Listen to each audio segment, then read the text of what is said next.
नमस्कार दोस्तों, स्वागत है आपका तेजस इंस्टीट्यूट एनपीएस में। दोस्तों, जीएस की लेक्चर में हम आपके साथ आज सिकंदर को डिस्कस करेंगे। दोस्तों, सिकंदर का आगमन। दोस्तों, ठीक है दोस्तों, आशा करता हूँ ये लेक्चर आपको पसंद आएगा। दोस्तों, वीडियो पूरा देखिएगा। दोस्तों, देखते देखते सारी चीज़ें आपको याद हो जाएंगी। दोस्तों, ठीक है। तो दोस्तों, सिकंदर के बारे में हम लोग चर्चा करते हैं कि सिकंदर का जन्म कब हुआ। तो 356 ईसा पूर्व में हुआ था। दोस्तों, कब हुआ था? 356 ईसा पूर्व में सिकंदर का जन्म हुआ था। ठीक है दोस्तों। और इनके पिता का नाम क्या था? फिलिप था। ये मकदूनिया के शासक थे। इनके पिताजी फिलिप मकदूनिया के शासक थे। ठीक है दोस्तों। उसके बाद इनके पिता के फिलिप की मृत्यु हो जाती है 329 ईसा पूर्व में। तब सिकंदर को दोस्तों शासक बनने का मौका मिलता है और सिकंदर वहाँ का शासक बनता है। ठीक है दोस्तों, सिकंदर वहाँ का शासक बनता है। और इनके गुरु का नाम दोस्तों अरस्तु था। अगर अरस्तु के भी गुरु का नाम देखा जाए तो दोस्तों प्लूटो था। क्या था? प्लूटो। और प्लूटो के गुरु का नाम क्या था दोस्तों? सुकरात था। क्या था? सुकरात। ठीक है दोस्तों। सिकंदर का जो सेनापति था सेलुकस निकेटर था। जल सेनापति निरियाकस था। और भारत विजय अभियान पर 326 ईसा पूर्व में ये निकलते हैं। और फिर आगे हम लोग स्टोरी से भी डिस्कस करेंगे इस चीज़ को। ठीक है दोस्तों। सिकंदर जब शासक बनता है मकदूनिया का, तो क्या होता है दोस्तों? ये विश्व विजेता बनना चाहता है। ठीक है दोस्तों, ये क्या बनना चाहता है? विश्व विजेता। और विश्व विजेता बनने के फिराक में ये क्या करता है कि भारत विजय अभियान में 326 ईसा पूर्व मकदूनिया यानी सीरिया क्षेत्र से यहाँ से लगभग निकलता है, सीरिया क्षेत्र से। ठीक है तक कब? 326 ईसा पूर्व में। 326 ईसा पूर्व में सीरिया क्षेत्र से जब निकलता है दोस्तों, तो आता है। तो ये जो उस समय इस समय वर्तमान में पाकिस्तान का हिस्सा है। यहाँ पर ये जो दोस्तों पाकिस्तान का जो क्षेत्र है, वहाँ पर तक्षशिला था। क्या था दोस्तों? तक्षशिला। सबसे पहले ये तक्षशिला पहुंचता है। तक्षशिला के राजा थे अंभी। कौन थे दोस्तों? अंभी। ये तक्षशिला क्षेत्र में सबसे पहले पहुंचता है और वहाँ तक्षशिला के उस समय राजा अंभी थे। और उनसे क्या करते हैं कि मतलब मित्रता हो जाती है, एक प्रकार से साठ गांठ हो जाती है कि हम इस अभियान में तुम्हारी मदद करेंगे। कौन कहता है? अंभी कहता है। किससे कहता है? सिकंदर से। ठीक है दोस्तों। अब ये तक्षशिला से क्या करते हैं? यहाँ से तक्षशिला से चलता है सिकंदर और आगे बढ़ता है। फिर आगे पंजाब क्षेत्र में आता है। तो पंजाब में दोस्तों झेलम नदी के तट पर, वहाँ पंजाब में उस समय शासन कर रहे थे राजा पोरस का शासन चल रहा था दोस्तों। पोरस का शासन चल रहा था। तो पोरस से झेलम नदी पर सिकंदर और राजा पोरस की लड़ाई होती है, युद्ध होता है। ठीक है दोस्तों। कहाँ पर होता है? तो झेलम नदी के तट पर राजा पोरस और सिकंदर के बीच युद्ध होता है। इसको यूनानी इतिहासकार दोस्तों क्या कहते हैं? हाइडेस्पीच का युद्ध कहते हैं। क्या कहते हैं दोस्तों? हाइडेस्पीच का युद्ध। तो एग्जाम में भी क्वेश्चन बनता है कि हाइडेस्पीच का युद्ध हाइडेस्पीच का युद्ध किसके किसके बीच लड़ा गया? तो सिकंदर और पंजाब के शासक राजा पोरस के साथ। ठीक है दोस्तों। अब यहाँ क्या होता है? सिकंदर जो होता है दोस्तों वो युद्ध जीत जाता है। और उसके बाद क्या होता है? आगे बढ़ता है। आगे थी दोस्तों व्यास नदी। कौन सी नदी थी? व्यास। अब यहां से क्या होता है दोस्तों? सिकंदर की सेना व्यास नदी को पार करने से इनकार कर देती है कि भैया हम आगे नहीं बढ़ने वाले हैं। सिकंदर की सेना जो होती है वो व्यास नदी पार करने से इनकार कर देती है। ठीक है दोस्तों, व्यास नदी पार करने से इनकार कर देती है सिकंदर की सेना। जो व्यास नदी पार करने से इनकार कर देती है, तो बहुत सारे इतिहासकारों का मत रहा है कि उस समय जो ये मगध वाला क्षेत्र था दोस्तों, मगध पर नंद वंश का शासन चल रहा था। उस समय नंद वंश में घनानंद बहुत अत्याचारी और क्रूर शासन कर रहा था। तो कुछ इतिहासकार मानते हैं कि उसके डर से इनकी सेना जो है वो व्यास नदी को पार करने से मना किया है। और फिर यहाँ से आगे नहीं बढ़ती है इनकी सेना और वापस लौटती है।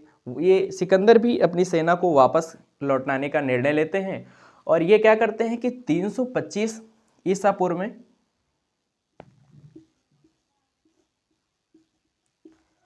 भारत विजय अभियान को समाप्त कर देते हैं और समाप्त करने के साथ साथ क्या करते हैं, अपनी सेना को वापस कर लेते हैं। यह व्यास नदी से सिकंदर की सेना वापस लौट जाती है। तो क्वेश्चन भी पूछेगा कि सिकंदर जो है भारत विजय अभियान पर कब आया था, तो 326 ईसा पूर्व में। वापस कब गया था, तो 325 ईसा पूर्व में। तो इस दौरान यह अगर देखा जाए तो इंडिया में दोस्तों ये 19 माह रुका था। कितना रुका था? लगभग 19 माह ये इंडिया में रुकता है दोस्तों। तो क्या करता है कि अपनी सेना को वापस कर देता है। तो उस समय जब झेलम नदी के झेलम नदी पर दोस्तों युद्ध हुआ था, तो इसके एक घोड़े का नाम था बहुकेफला। क्या नाम था? बहुकेफला। उस घोड़े की क्या होता है कि झेलम नदी पर मृत्यु हो जाती है, तो यहाँ पर एक नगर भी बसाया था बहुकेफला नाम से झेलम नदी पर। ठीक है दोस्तों। और आगे जब बढ़ते हैं, व्यास नदी से पार करने से इनकार कर देती है इनकी जो सेना होती है। उसके बाद इनकी सेना जो होती है दोस्तों वापस हो जाती है यहाँ से, और जलीय सेना जलीय माध्यम से वापस हो जाती है। तो जलीय अगर सेनापति पूछा जाए कि जलीय सेनापति कौन थे, तो निर्याकस थे। कौन थे दोस्तों? निर्याकस। और ऐसे सीधे सेनापति का क्वेश्चन पूछे कि अगर सिकंदर के सेनापति कौन थे, तो सेलुकस निकेटर थे। कौन थे दोस्तों? सेलुकस निकेटर थे। ठीक है दोस्तों। तो इनकी सेना तो 19 माह लगभग रुका था। 326 भारत विजय अभियान पर ये भारत की आया था और 325 में ये वापस चला गया था दोस्तों। तो जब वापस गया तो ये जो विजित प्रदेश था दोस्तों, ये जीता हुआ प्रदेश था। जब वापस जाता है तो अपने जो सेनापति होते हैं दोस्तों, सेलुकस निकेटर को क्या करता है, ये विजित प्रदेश क्या होता है, दे के चला जाता है, सौंप के चला जाता है सेलुकस निकेटर को। बाद में हम लोग पढ़ते हैं कि इनकी चंद्रगुप्त मौर्य से युद्ध भी हुआ था सेलुकस निकेटर का। ठीक है दोस्तों। तो किसको सौंप के? अपने सेनापति सेलुकस निकेटर को यहाँ पर सौंप के चले जाते हैं। ठीक है दोस्तों। तो सेलुकस निकेटर को ये विजित प्रदेश सौंप के चले गए।